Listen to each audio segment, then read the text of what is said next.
मोगरा बादशाहपुर विधानसभा क्षेत्र के इस कार्यक्रम में लगभग 250 करोड़ रुपए की परियोजनाओं के लोकार्पण और शिलान्यास कार्यक्रम में मंच पर उपस्थित भारतीय जनता पार्टी के प्रदेश के लोकप्रिय अध्यक्ष माननीय स्वतंत्र देव सिंह जी, उत्तर प्रदेश सरकार में मेरे सहयोगी मंत्रीगण, प्रभारी मंत्री श्री उपेंद्र तिवारी जी,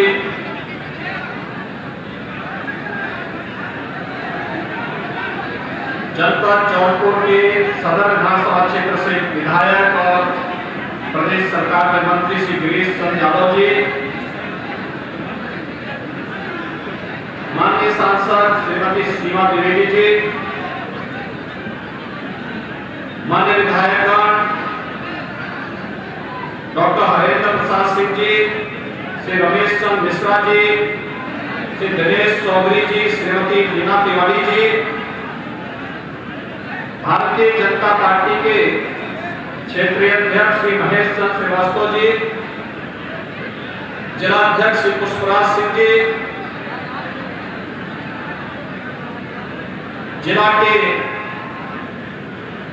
पूर्व सांसद डॉक्टर केपी सिंह जी,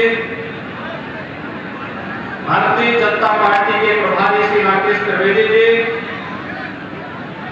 प्रदेश के प्रवक्ता श्री मनीष शुक्ला जी, मछली शहर के भारतीय जनता पार्टी के अध्यक्ष श्री रामविलास पाल जी, आज के इस कार्यक्रम में उपस्थित भारतीय जनता पार्टी के सभी पदाधिकारीगण, भारी संख्या में उपस्थित मोगरा बादशाहपुर और आसपास के क्षेत्र के सभी उपस्थित भाइयों बहनों, विकास की ढेर सारी परियोजनाओं के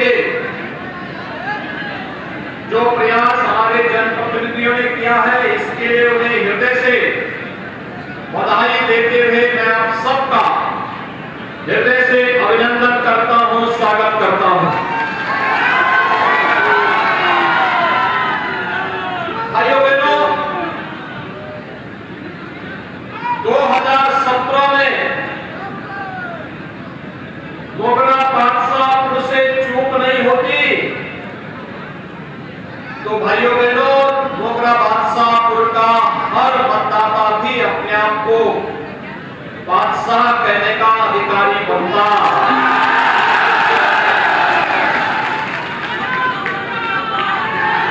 आज तो आप पर एक ठप्पा लग गया है और वह ठप्पा लग गया है दल बदलू का।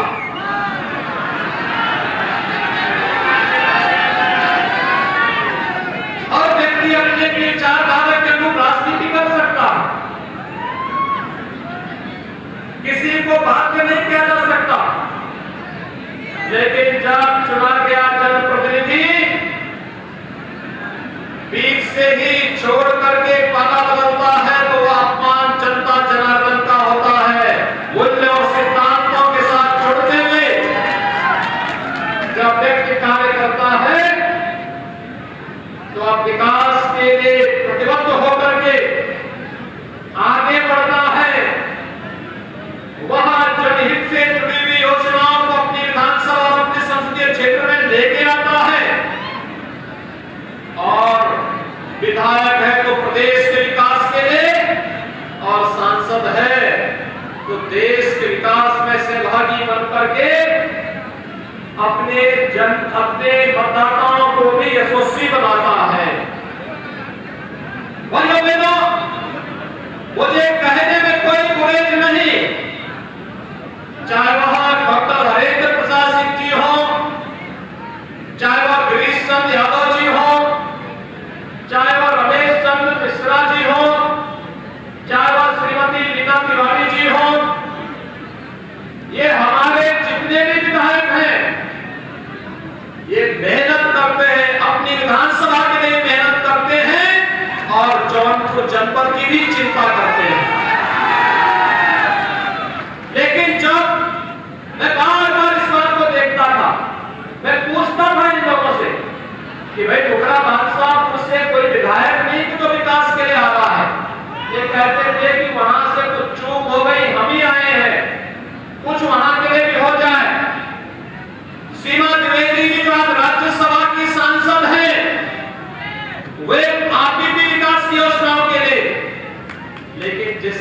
आपने चुना था वे कहां चली जाती थी? और भाइयों बहनों, मैं यही कहने के लिए आज आपको आया हूं, जब अच्छा जनप्रतिनिधि चुनते हैं तो विकास के लिए समर्पित सरकार बनती है। आज गरीबों को आवास मिल रहा है, हर गरीब को शौचालय मिल रहा है, हर गरीब को रसोई गैस का कनेक्शन मिल रहा है, हर गरीब को विद्युत का निःशुल्क कनेक्शन मिल रहा है, हर गरीब को आयुष्मान भारत का कार्ड मिल रहा है, हर गरीब को फ्री में राशन मिल रहा है। क्या ये सपा की सरकार के समय भी होता था क्या? क्या फ्री में राशन सपा की सरकार के समय मिलता था? क्योंकि वहां पे तो जनता का राशन हड़पने वाले लोग ज्यादा थे। वहां देते कैसे? वे तो हड़पने वाले थे। क्या मोहन जी की सरकार के समय में ये होता था? वहां पे तो हाथी का पेट ही अपने आप इतना बड़ा था कि पता नहीं लगता था कहां जा रहा है।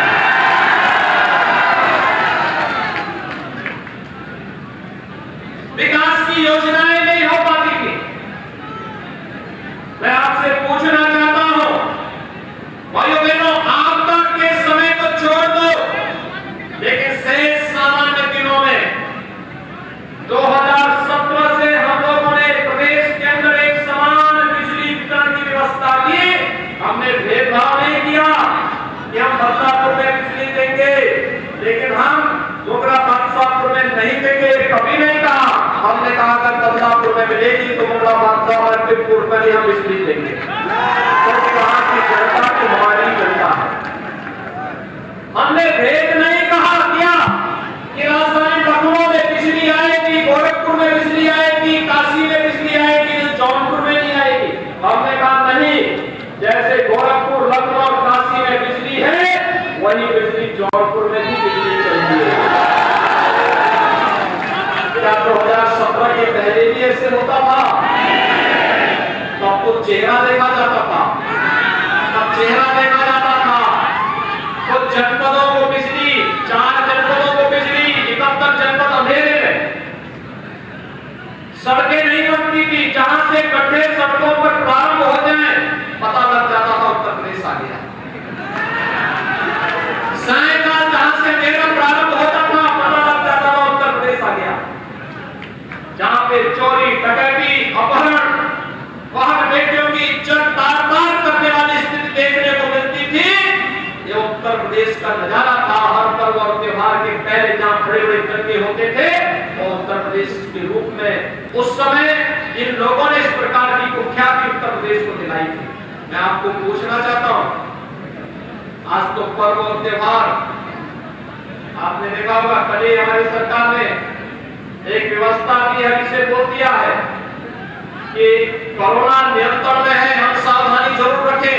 और मेरा आप सबसे अपील है कि हमें कोरोना के प्रति पूरी सजग होकर के कार्य करना है, सतर्क रहना है, सावधानी बरतनी है।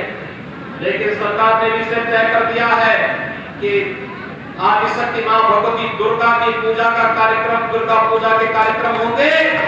आदि स्थानों पर जगह व्यवस्था देकर के प्रशासन पूजा समितियों को परमिशन दे देगी।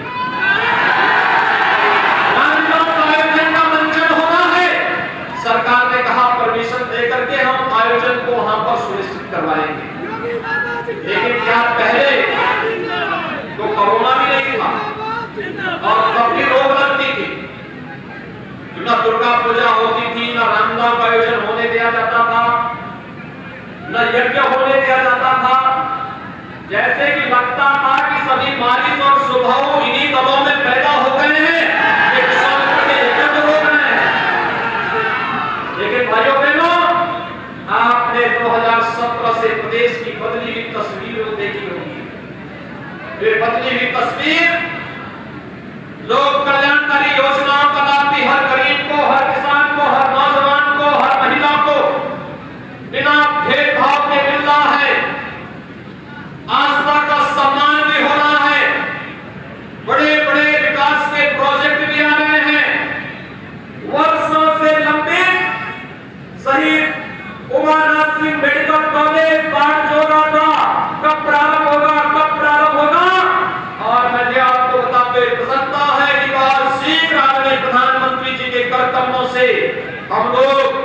जौनपुर के शहीद कुमार सिंह, उमानाथ सिंह मेडिकल कॉलेज का शुभारंभ लेकर के जौनपुर वासियों को विश्व स्तरीय स्वास्थ्य की शिक्षा जौनपुर के अंदर ही उपलब्ध करवाने का कार्य भी करेंगे। जौनपुर भाइयों बहनों किस मामले में कम था? आपके जौनपुर के साथ तो पंडित दीनदयाल उपाध्याय जी की स्मृति जुड़ी हुई। इसी जौनपुर को उन्होंने अपना कर्म क्षेत्र बनाया था। और भाइयों बहनों, ये जौनपुर की जब बात आती है तो जौनपुर की इमरती दुनिया के अंदर विख्यात है। इमरती की मिठास आप दुनिया के अंदर पहुंचाए हैं। जौनपुर के इत्र के माध्यम से भी जौनपुर की खुशबू दुनिया के अंदर जाती थी।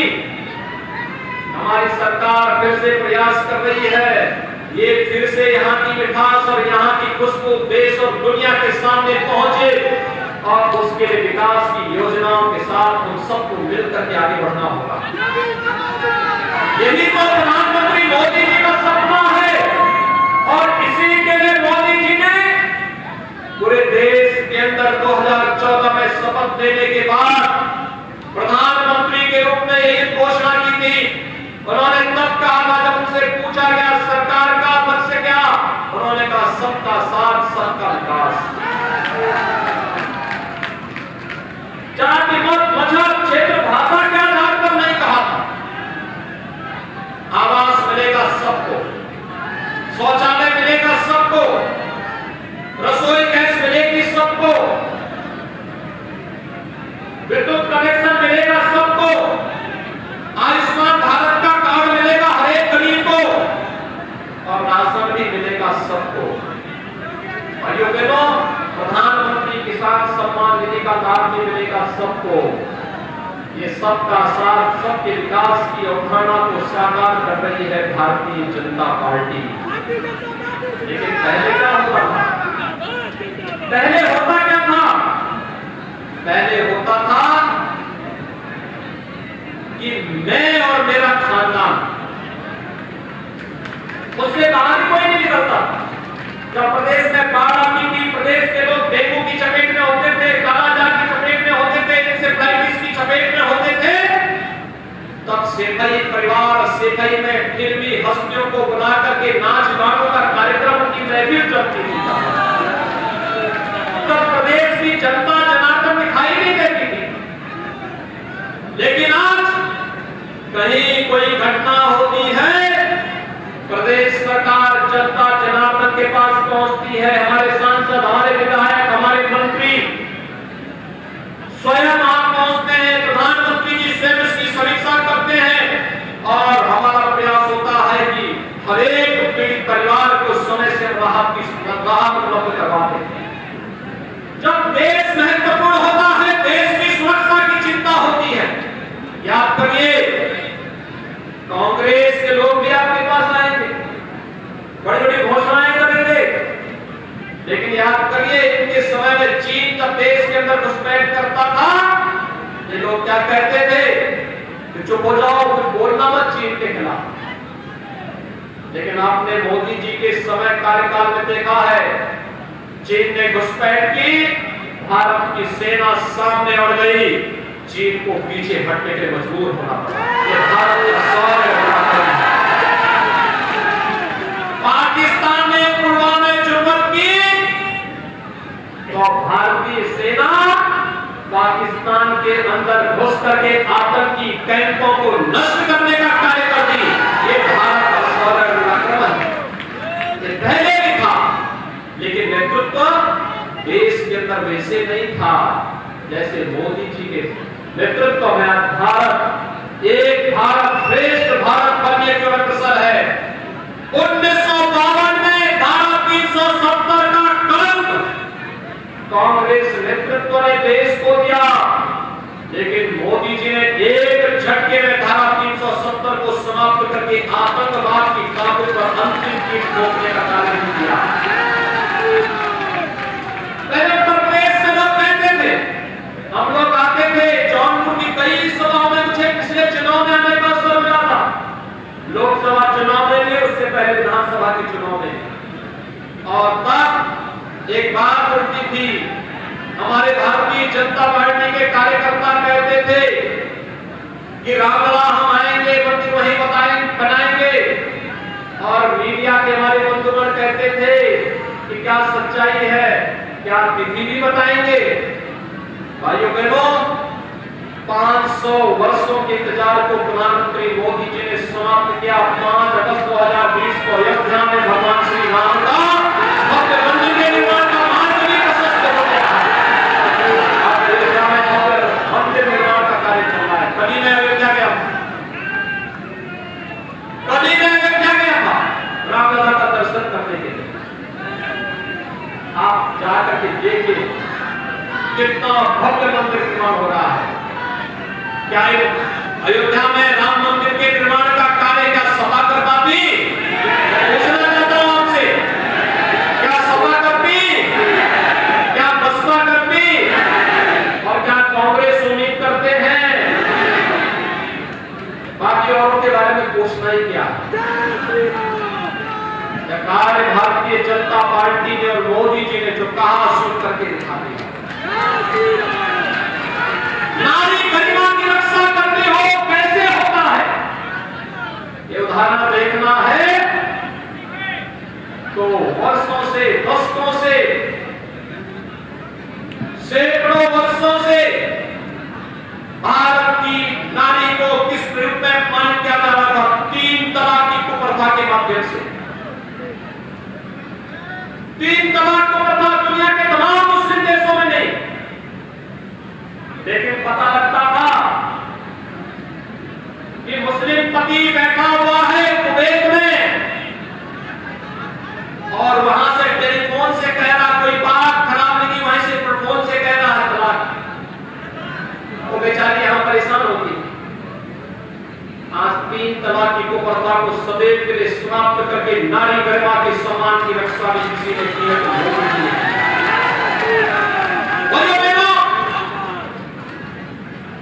देश के अंदर उन सभी कुप्रथाओं को, रूढ़िगत प्रथाओं को, राष्ट्र की सुरक्षा में बाधक उन तत्वों को दरकिनार करते हुए एक भारत श्रेष्ठ भारत की परिकल्पना को साहब मोदी जी के नेतृत्व में वर्तमान में देश आगे बढ़ा रहा है। इंफ्रास्ट्रक्चर के नए प्रतिमान स्थापित हो रहे हैं। लोक कल्याणकारी योजनाएं आम जन के बीच तक पहुंच रही है। कोरोना जैसी महामारी में भी हर गरीब का सुध लेकर के उन्हें शासन की योजनाओं से लाभान्वित कराने की कार्रवाई हो रही है। उसी का अनुसरण करते हुए राज्य के अंदर भी कार्रवाई तेजी के साथ आगे बढ़ रही है। आज तो राज्य के अंदर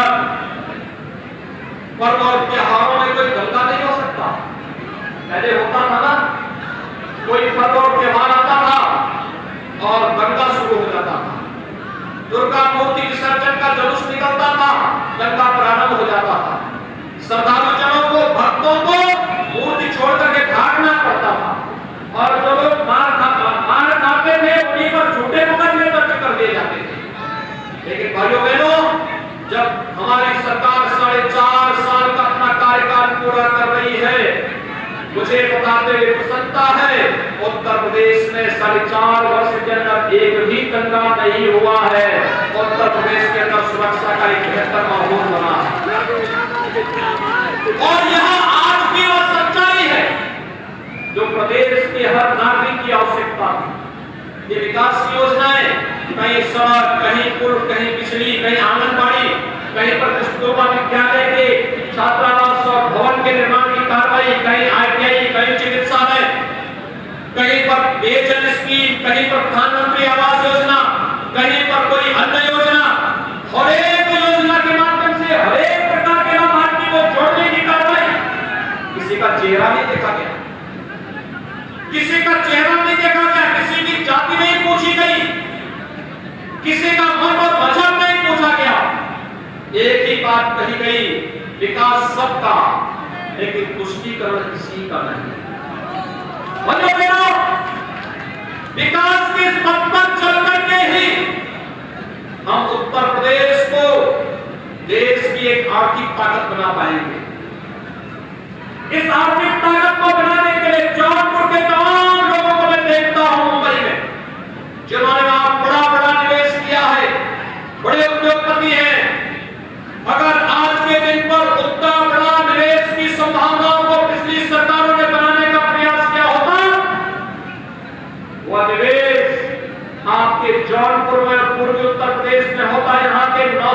को बाहर प्लान करने के लिए मजबूर नहीं होना होता। आपने कोरोना कालखंड में देखा होगा, अकेले जौनपुर में ही 2 लाख से ज्यादा प्रवासी कामगार और श्रमिक आए थे। कारण साफ था, उनको यहाँ काम नहीं मिला होगा। 5 साल 10 साल 15 साल पहले वे गए थे और वहीं पर काम धाम शुरू कर दिए। लेकिन जब संकट आया, वे फिर से अपनी मातृभूमि के लिए लौटे, तो हमने हाथों हाथ लिया। हमने कहा ये सब कोई बाहरी नहीं, ये हमारे अपने हैं, इनका हम सम्मान करेंगे, इनको राशन कार्ड देंगे, इनको सारी सुविधाएं देंगे। और आज वह विकास की प्रक्रिया के साथ जुड़ रहा है। ये माहौल 2017 के पहले भी बनाया गया होता तो मुंबई में यहाँ का जो निवेशक है, यहाँ का जो उद्योगपति है, वह जौनपुर में ही निवेश करता, यहाँ के नौजवानों को यहीं पर रोजगार देता, यही नौकरी देता। विकास और एक्सपोर्ट का एक हब बनता है क्षेत्र।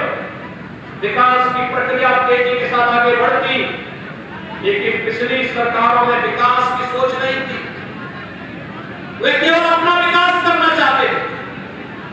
उन्हें प्रदेश के विकास की चिंता नहीं थी, जनता के विकास की चिंता नहीं थी, किसानों की चिंता नहीं थी, युवाओं की चिंता नहीं थी।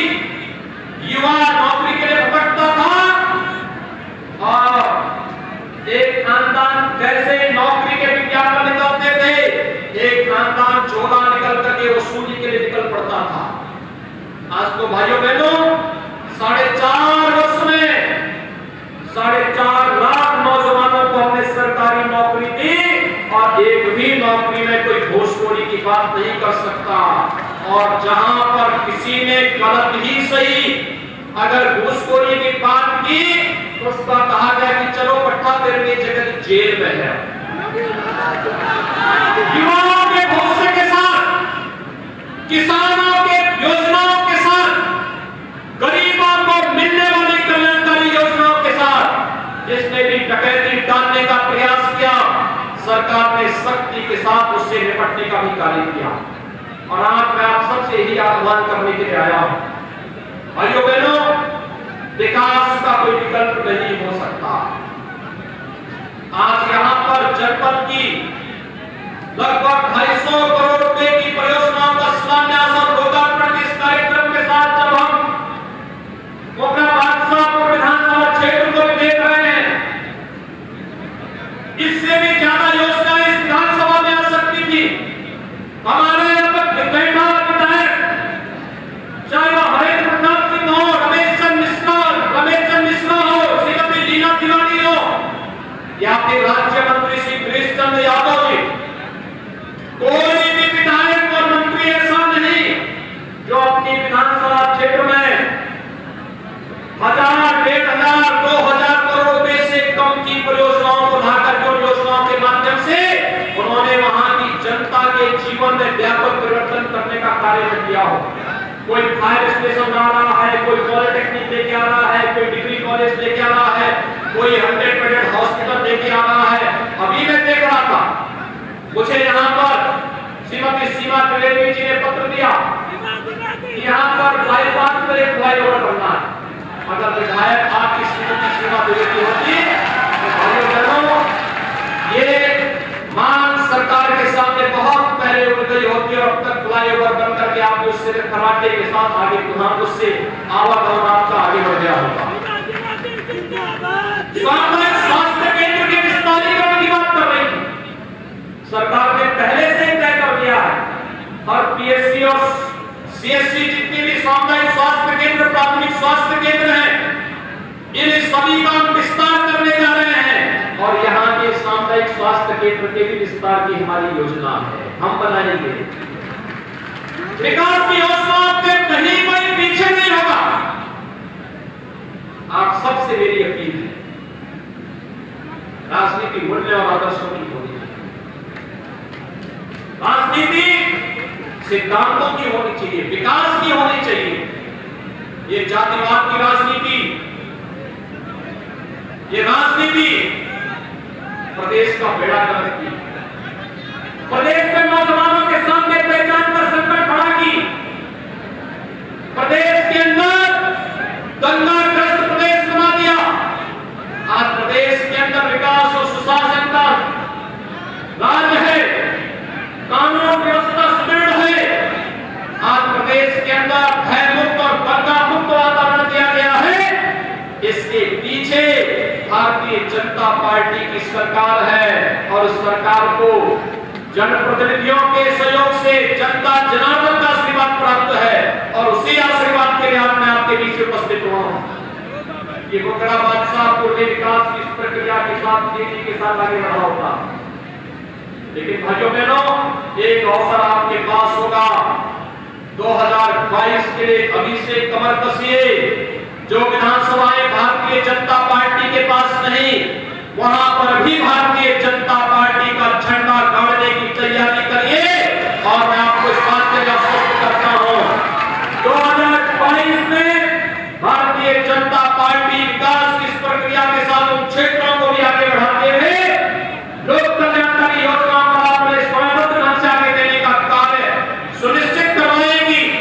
अभी तक योजनाओं का लाभ बिना भेदभाव के अंत तक पहुंचाया गया, लेकिन जो उनकी आवाज समय समय पर पहुंच नहीं पाती थी, उस आवाज को बुलंद करने के लिए वहां पर कोई कार्यकर्ता विधायक के रूप में आना ही चाहिए।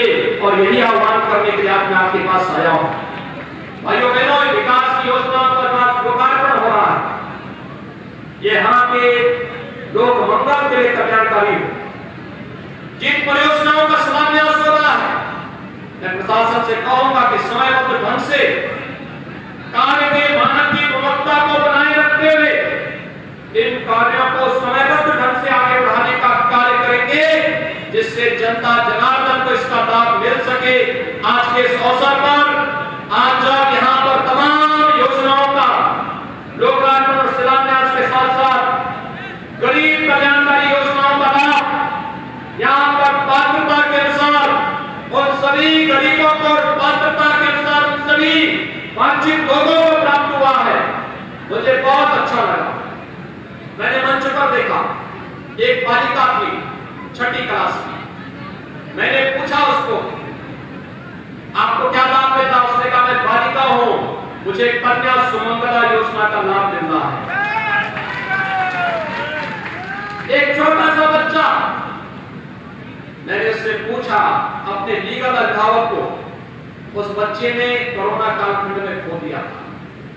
प्रदेश सरकार ने तय किया है ऐसे बच्चों को मुख्यमंत्री बाल सेवा योजना के साथ हम जोड़ने का कार्य करेंगे और मुख्यमंत्री बाल सेवा योजना के माध्यम से हर महीने 4000 रुपए उस बच्चे को हम शासन के स्तर से उपलब्ध करवाने का कार्य करेंगे, जिससे उसके पठन पाठन में कोई समस्या न पड़े।